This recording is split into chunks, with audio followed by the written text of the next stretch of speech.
எசாயா ஆகமம் அதிகாரம் 43. யாக்கோபே, உன்னை படைத்தவரும் இஸ்ராயேலே, உன்னை உருவாக்கியவருமான ஆண்டவர் இப்போது இவ்வாறு கூறுகிறார்: அஞ்சாதே, நான் உன்னை மீட்டுக் கொண்டேன். உன் பெயரைச் சொல்லி உன்னை அழைத்தேன். நீ எனக்கு உரியவன். நீர்நிலைகள் வழியாக நீ செல்லும்போது நான் உன்னோடு இருப்பேன். ஆறுகளை கடந்து போகும்போது அவை உன்னை மூழ்கடிக்க மாட்டா. தீயில் நடந்தாலும் சுட்டெரிக்கப்பட மாட்டாய். நெருப்பு உன்மேல் பற்றி எரியாது. ஏனெனில் உன் கடவுளாகிய ஆண்டவர் நானே. இஸ்ராயேலின் தூயவரும் உன்னை விடுவிப்பவரும் நானே. உனக்கு பணயமாக எகிப்தையும் உனக்கு ஈடாக எத்தியோப்பியா, செபா நாடுகளையும் ஒப்புக் கொடுக்கிறேன். என் பார்வையில் நீ விலையேற பெற்றவன், மதிப்புமிக்கவன். நான் உன்மேல் அன்பு கூர்கிறேன். ஆதலால் உனக்கு பதிலாக மானிடரையும் உன் உயிருக்கு மாற்றாக மக்களினங்களையும் கொடுக்கிறேன். அஞ்சாதே, ஏனெனில் நான் உன்னோடு இருக்கின்றேன். கிழக்கிலிருந்து உன் வழிமரபை அழைத்து வருவேன். மேற்கிலிருந்து உன்னை ஒன்று திரட்டுவேன். வடபுறம் நோக்கி அவர்களை விட்டுவிடு என்பேன். தென்புறத்திடம் தடுத்து நிறுத்தாதே என்று சொல்வேன். தொலைநாட்டிலிருந்து என் புதல்வரையும் உலகின் எல்லையிலிருந்து என் புதல்வியரையும் அழைத்து வா. என் மாட்சிக்காக நான் படைத்த, உருவாக்கிய, உண்டாக்கிய, என் பெயரால் அழைக்கப் பெற்ற அனைவரையும் கூட்டிக் கொண்டு வா. கண்ணிருந்தும் குருடராய், காதிருந்தும் செவிடராய் இருக்கும் மக்களை புறப்பட்டு வரச்செய். வேற்றினத்தார் அனைவரும் ஒருங்கே திரண்டு வரட்டும். மக்களினங்கள் ஒன்று கூடட்டும். அவர்களுள் யார் இதை முன்னறிவிக்க கூடும்?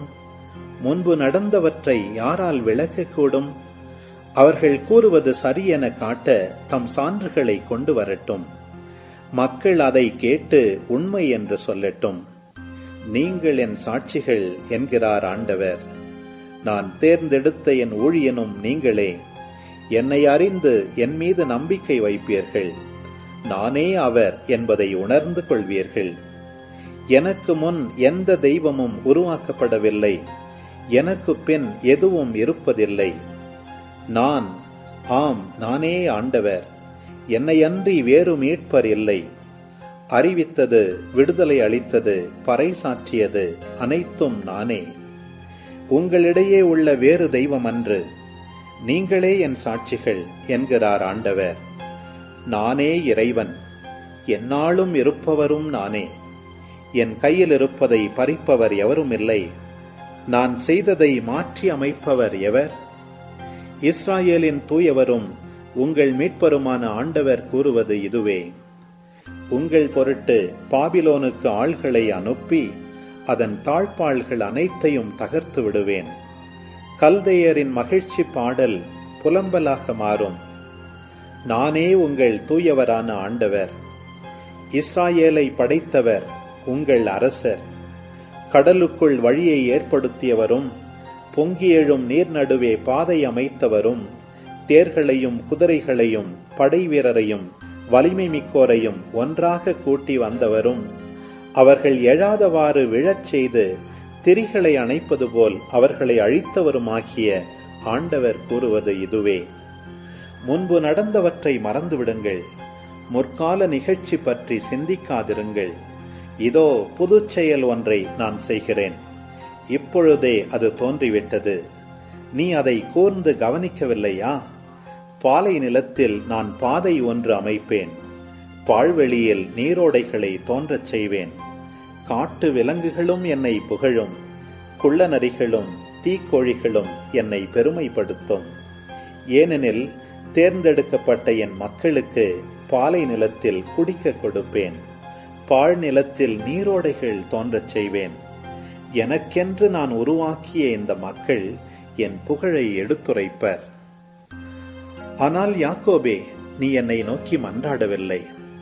இஸ்ரவேலே, என்னை பற்றி சலிப்புற்றாயே. ஆடுகளை எரிபலிக்கென நீ என்னிடம் கொண்டு வரவில்லை. உன் பலிகளால் நீ என்னை பெருமைப்படுத்தவில்லை. உணவு படையல் படைக்குமாறு நான் உங்களிடம் கேட்கவில்லை. தூபம் காட்டுமாறு உன்னை வற்புறுத்தவில்லை. பணம் கொடுத்து நீ எனக்கென்று நறுமண படையல் வாங்கவில்லை. உன் பலிகளின் கொழுப்பால் என்னை நிறைவு செய்யவில்லை. மாறாக உன் பாவங்களால் என்னை தொல்லைப்படுத்தினாய். உன் தீச்செயல்களால் என்னை சலிப்புறச் செய்தாய். நானே உன் குற்றங்களை என் பொருட்டு துடைத்தழிக்கின்றேன். உன் பாவங்களை நினைவிற்கொள்ள மாட்டேன். கடந்ததை எனக்கு சொல்லி காட்டுங்கள். ஒருமிக்க நாம் வழக்காடுவோம். நீங்கள் குற்றமற்றவர்கள் என்பதை நிலைநாட்டுவதற்கானவற்றை எடுத்துரையுங்கள். உன் முதல் தந்தை பாவம் செய்தான். உனக்காக பேசுவோரும் எனக்கெதிராய் குற்றம் புரிந்துள்ளனர். உன் தலைவர்கள் என் திரு தூயகத்தை தீட்டுப்படுத்தினார்கள். ஆதலால் யாக்கோபை அழிவுக்கும் இஸ்ராயேலை பழிப்புரைக்கும் உள்ளாக்கினேன்.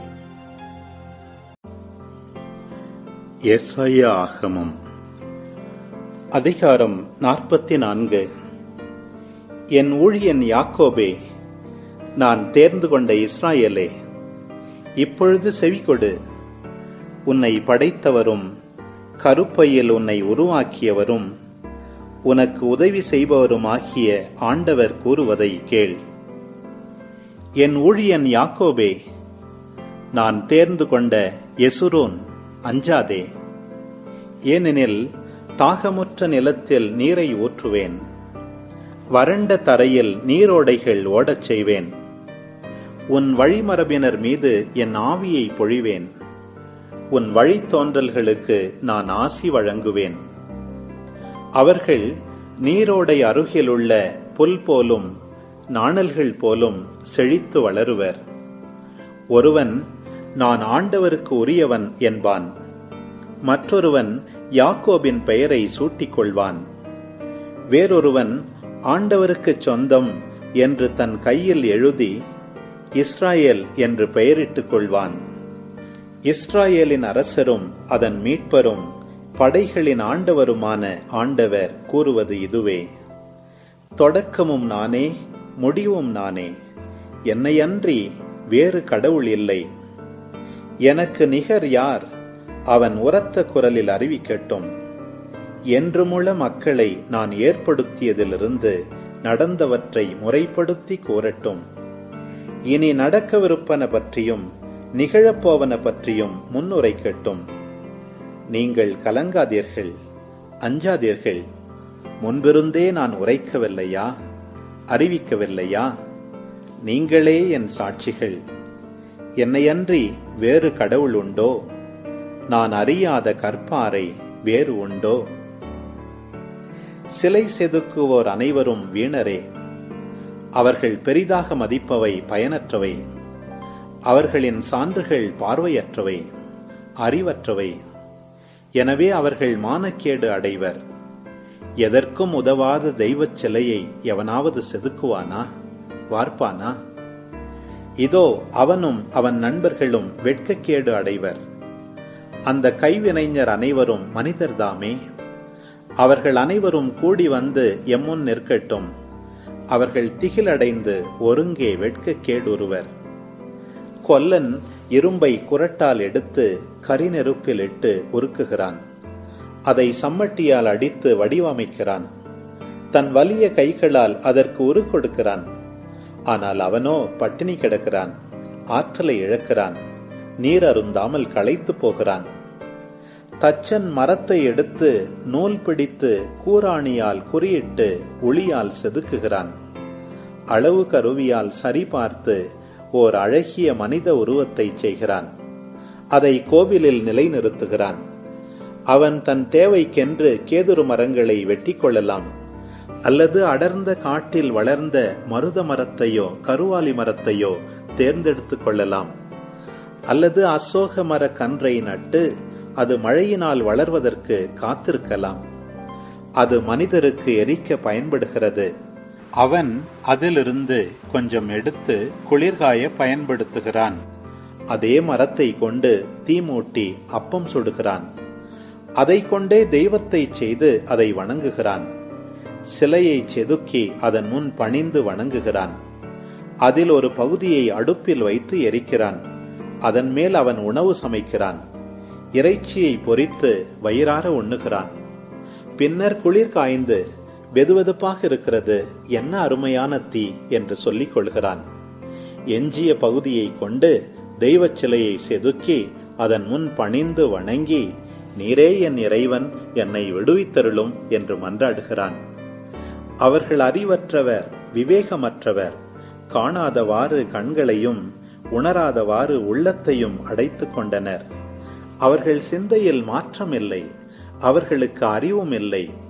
அதில் ஒரு பகுதியை அடுப்பில் இட்டு எரித்தேன், அதன் நெருப்பு தணலில் அப்பம் சுட்டேன், இறைச்சியை பொரித்து உண்டேன். எஞ்சிய பகுதியை கொண்டு சிலை செய்யலாமா? ஒரு மரக்கட்டை முன் நான் பணிந்து வணங்கலாமா என்று சொல்ல அவர்களுக்கு விவேகமும் இல்லை. அவன் செய்வது சாம்பலை தின்பதற்கு சமமானது. ஏமாறிய அவன் சிந்தனைகள் அவனை வழிவிலகச் செய்கின்றன. அவனால் தன்னை மீட்க இயலாது. தன் வலக்கையில் இருப்பது வெறும் ஏமாற்று வேலை என்று அவன் ஏற்றுக்கொள்வதில்லை. யாக்கோபே, இஸ்ராயேலே, இவற்றை நீ நினைவிற்கொள்வாய். நீ என் ஊழியன், நான் உன்னை உருவாக்கினேன். நீதான் என் அடியான். இஸ்ராயேலே, நான் உன்னை மறக்க மாட்டேன். உன் குற்றங்களை கார்மேகம் போலும் உன் பாவங்களை பனிப்படலம் போலும் அகற்றிவிட்டேன். என்னிடம் திரும்பி வா, நான் உனக்கு மீட்பளித்து விட்டேன்.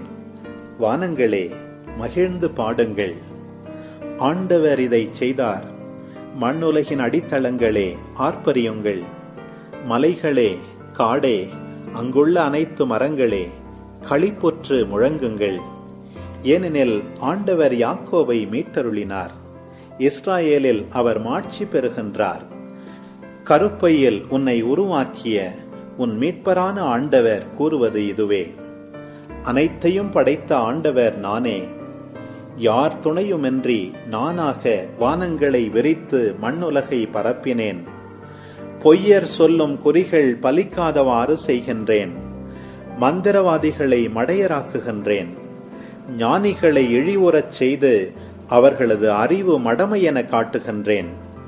என் ஊழியன் சொன்ன வார்த்தையை உறுதிப்படுத்துகின்றேன். என் தூதர் அறிவித்த திட்டத்தை நிறைவேற்றுகின்றேன். எருசலேமை நோக்கி, நீ குடியமர்த்த பெறுவாய் என்றும், யூதா நகர்களிடம் நீங்கள் கட்டியெழுப்ப பெறுவீர்கள் என்றும், அவற்றின் பாழடைந்த இடங்களை சீரமைப்பேன் என்றும் கூறுகின்றேன்.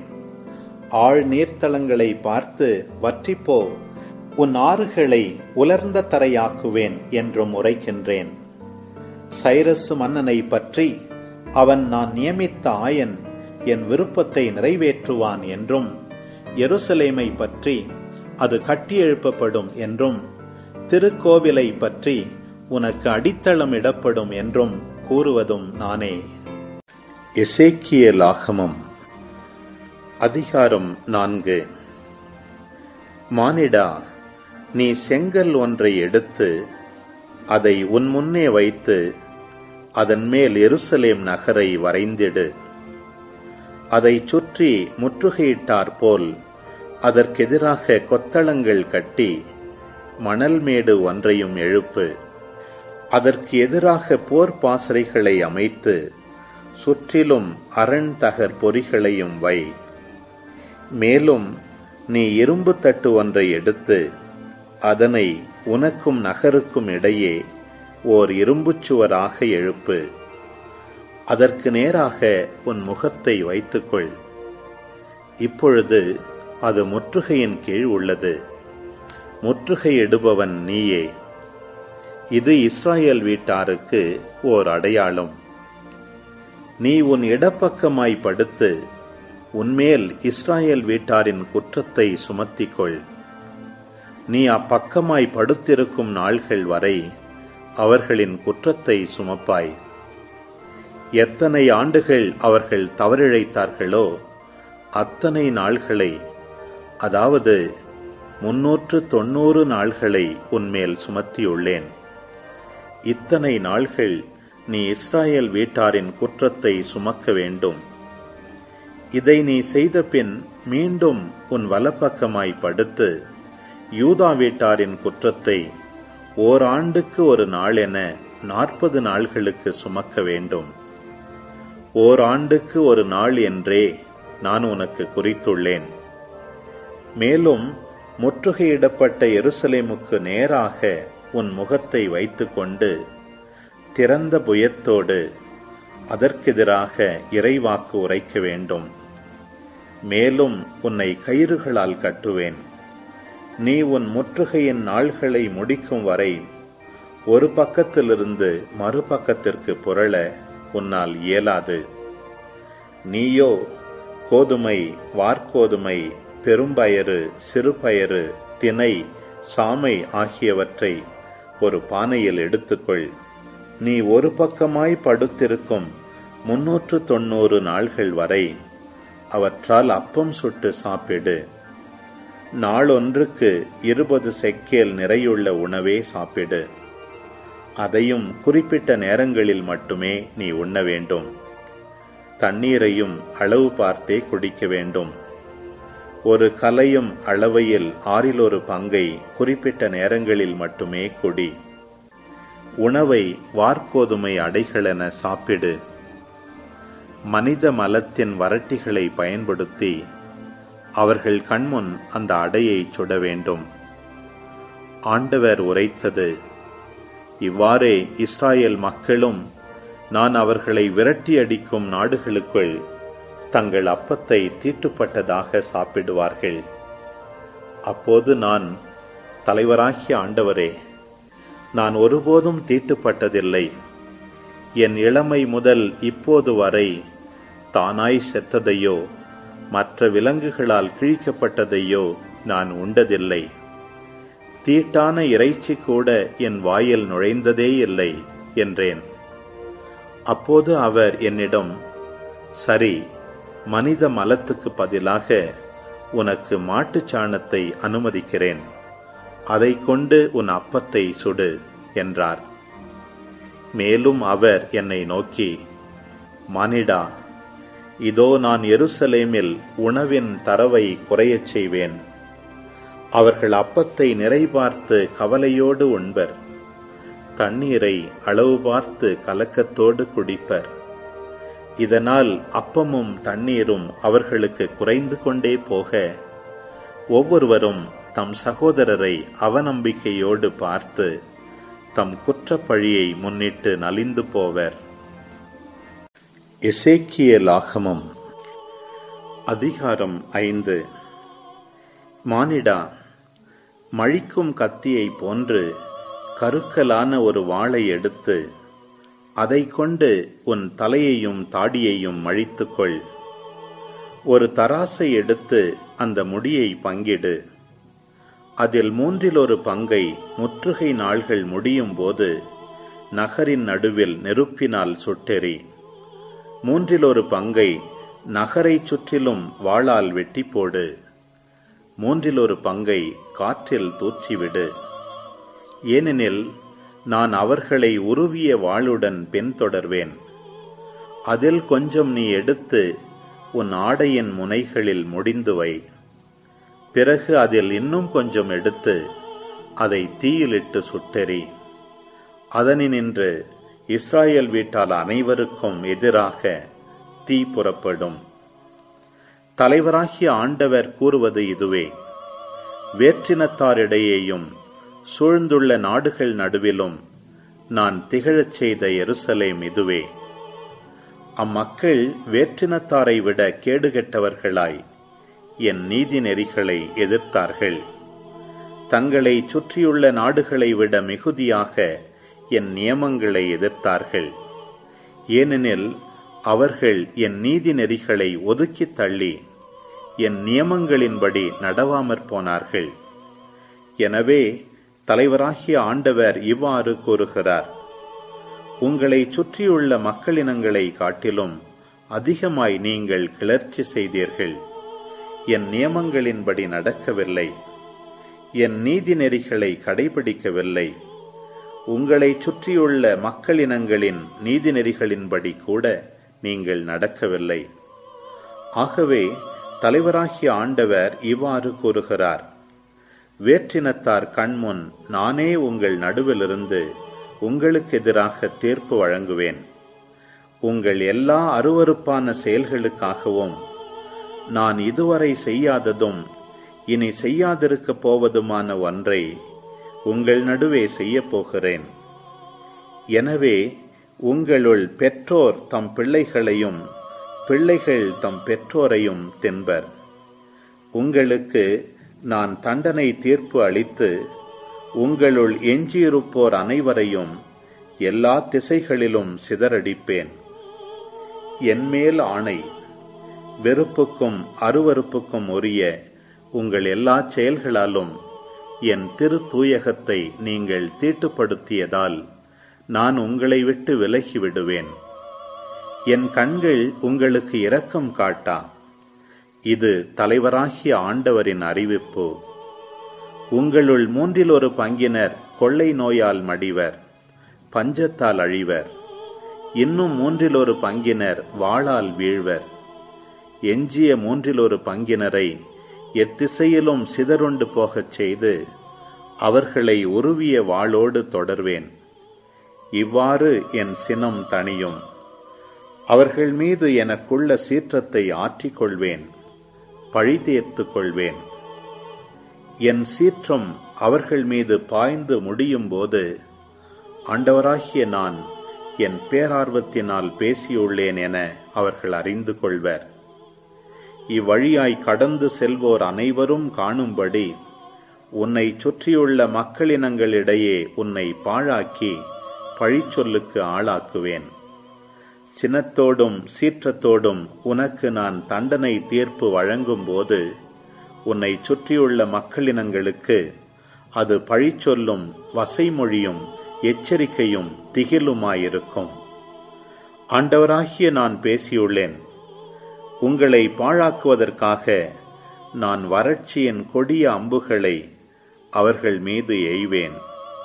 உங்களை அழிப்பதற்காகவே அவற்றை எய்வேன். உங்களிடையே வறட்சியை மிகுதிப்படுத்தி உங்கள் உணவின் தரவை நிறுத்திவிடுவேன். நான் வறட்சியையும் கொடிய விலங்குகளையும் உங்கள் மேல் ஏவுவேன். அதனால் நீங்கள் உங்கள் பிள்ளைகளை இழப்பீர்கள். கொள்ளை நோயும் இரத்த களரியும் உங்களிடையே உண்டாகும். ஆண்டவராகிய நானே பேசியுள்ளேன்.